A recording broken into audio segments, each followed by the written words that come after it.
Matilda Briggs was a ship associated with the giant rat of Sumatra, a story for which the world is not yet prepared. Hello there. Welcome to my review of the Casebook of Sherlock Holmes, Series 2, Episode 2, The Last Vampire. If you know the series, you'll know this is not a particularly well-liked feature-length episode by most fans of the show, me included. But have I been too harsh? Well, in this review I'm going to try to be as charitable as possible, but I won't be overlooking the things I don't like. The episode begins with a pregnant woman, seemingly about to give birth, being taken to a church. She has blood on her neck, and it's not long before the local townsfolk have assembled a torch-wielding mob to burn down the local manor house, with the owners still very much inside. I believe this is an attempt to capture the spirit of the Hammer horror films, and it does an okay job, but I think if you are going down that road, you should try to go all in, and I don't think they quite achieve that. After the credits, we see Roy Marsden as John Stockton, leaving a flower at the grave of the pregnant woman who died many years earlier. Soon he is passed by the local vicar, Reverend Merridew, talking to Bob Ferguson, played by Keith Barron. They're discussing the upcoming christening of his new baby and the impact the child is having on his boy Jack. And your boy Jack, how has he responded? Well, we'll resolve that too in good time. As Stockton passes, Ferguson invites him to dinner, although the rest of the village don't seem to be on the same good terms with him as Ferguson is. Go away from here! Murderer! We then meet the rest of Ferguson's family, including son Jack, who is practicing his violin and is told to stop as it's upsetting the baby. What follows is a bizarre scene where Jack tells maid Dolores that he will stop if she lets him kiss her. I'll stop if you let me kiss you. Where? Where you wish. On the boot. I understand the intention of this scene is to demonstrate he's an odd, strangely confident boy with delusions of grandeur, and to show that he walks with a limp. But it feels like such a wasted opportunity, particularly with the violin playing, to show that he's on the precipice of becoming like Sherlock Holmes, or becoming like who he thinks Stockton is. With this pseudo-sexual scene, we aren't given the chance to see how impressionable he is, just that he's already a weird little brat. They do a really good job of characterising Stockton as this slightly odd figure with a bad reputation, yet not someone who is clearly the villain. But such a bad job of giving Jack the same benefit of the doubt that it is just a bit disappointing.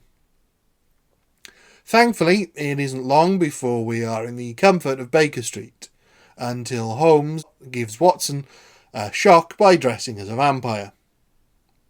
He has been engaged by Reverend Merridew to look into whether Stockton is a vampire, some time having passed from the last time we saw him, and some strange events having occurred. Neither Holmes nor Watson believe in the existence of vampires, but Holmes is so bored he's willing to look into the case. So you believe in their existence? What? Vampires. No, of course I don't. Are we to give serious attention to such things? It's pure lunacy. We then cut between Holmes consulting his old notebooks, the V section in particular, and the events as they unfolded at the Ferguson household. The vicar, Merridew, arrives, played by the wonderful Maurice Denham perfectly, and explains the strange goings-on since Stockton's arrival in the village. A blacksmith dropping dead after an argument with Stockton, as well as Stockton's habit of never seeming to sleep. I believe that I'm related to a family called St. Clair. He moved to the village to find a trace of his family. They had a large house up beyond the village. The owners of the mansion the villagers burned down, because they believed the occupants were indeed vampires. Merridew is there to see Holmes because the Ferguson baby was found dead in his cot after coming into contact with Stockton, and the vicar fears reprisals from the village unless Holmes can get to the bottom of it. After hearing this story, Watson is entirely convinced Stockton is a creature of the night, which angers Holmes, who insists on pursuing the case to prevent the villagers taking up a form of vigilante justice. So what is our mission here? Possibly to prevent a crime, a man having a stake driven through his heart. For me, Holmes isn't forceful enough in these scenes, and there was an opportunity to play up the parallels between Holmes's own outsider status and that of Stockton's. Instead, the episode focuses on increasing suspicion of Stockton as he seems to enthrall Jack in full view of Holmes. As Holmes investigates, Ferguson's relationship with his wife, Jack's stepmother, breaks down, and Holmes discovers just how suspicious and untrusting the locals are. Meanwhile, Jack's obsession with the undead increases.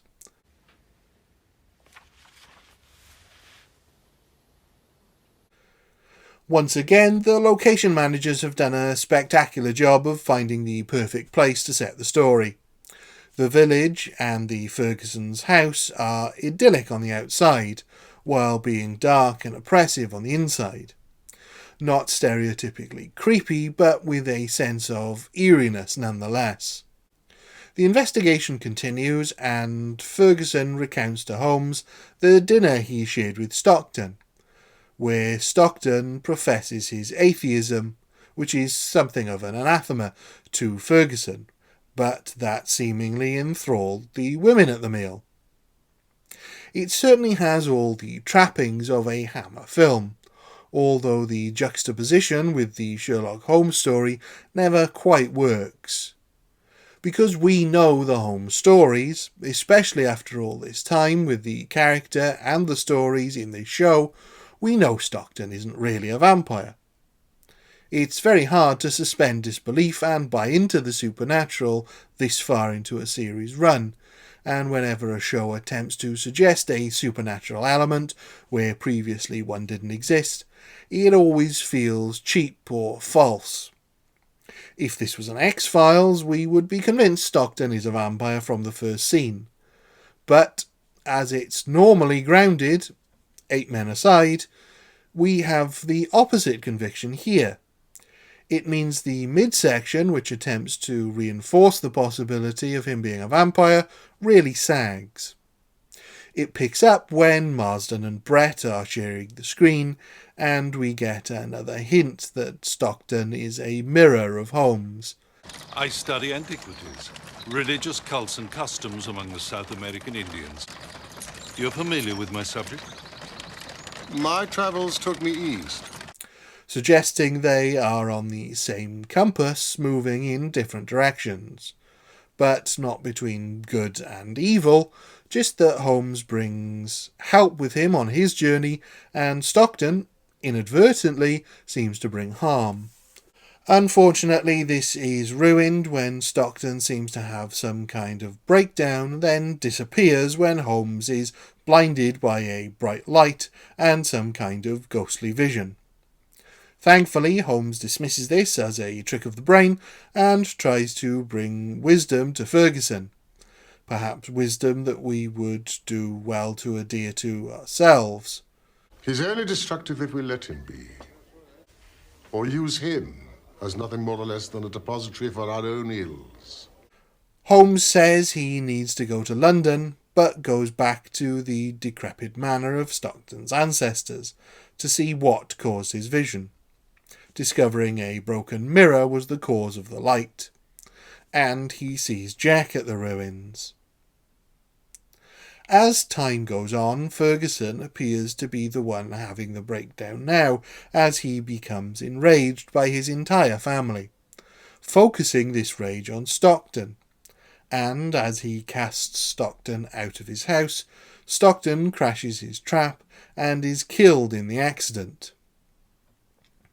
With his death, a veil seems to temporarily lift on the village for everyone but Jack, who is convinced that the tree that Stockton hit was the same one he fell from, injuring his legs, despite the housekeeper assuring him it wasn't the same place at all.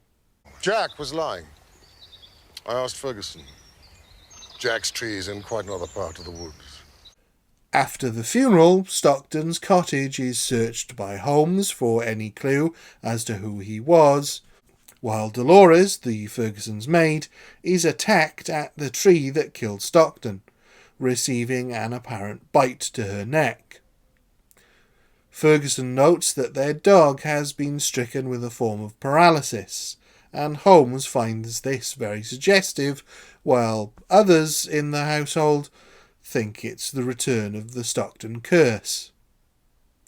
It's at this point in the episode that the original story is squeezed in and some of the truth comes out, but only after Ferguson has seen his wife apparently feeding on the maid's neck, and decides that a stake through the heart of Stockton's corpse is the only cure. Thankfully, Holmes is able to step in and explain that Jack is responsible for the maid and the dog's injuries, poisoning them with a poisoned dart. The dog was a test attempt. Mrs. Ferguson was attempting to suck out the poison when Ferguson saw her. Jack has become delusional, believing himself to be a vampire under guidance from the alluring Stockton. Unfortunately, Holmes is too late to stop Jack's attempts to fly, hurling himself off the top of the ruined manor. Jack!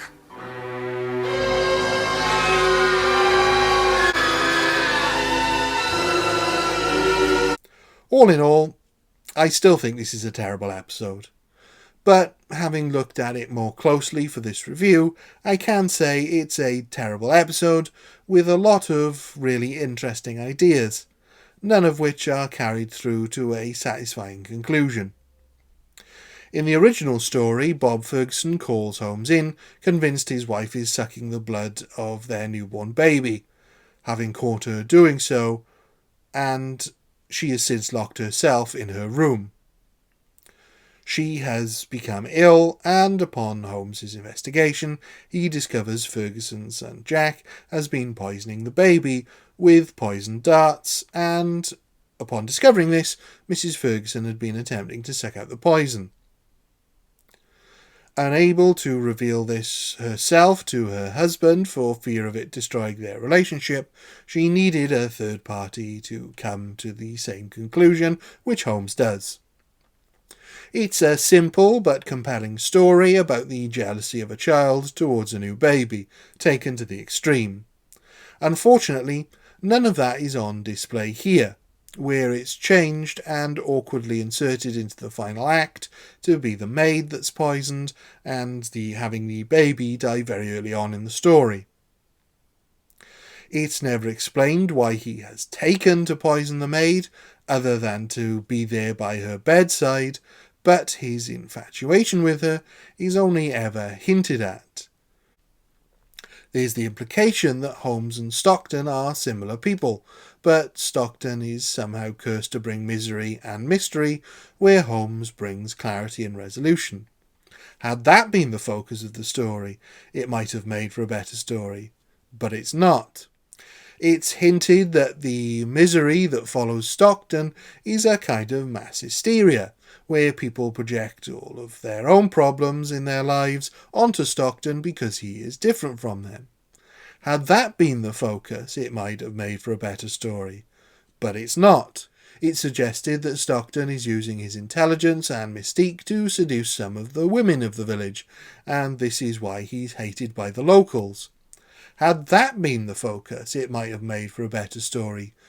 But it's not.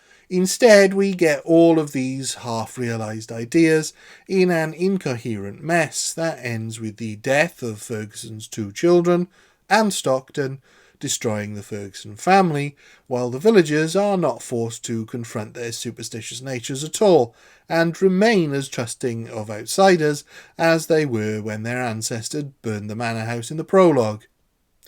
It really fails to capture the spirit of the original stories, and fails to tell a compelling story on its own merits, unable to realise the promise in some of the ideas it presents, and forced into an unsatisfactory conclusion.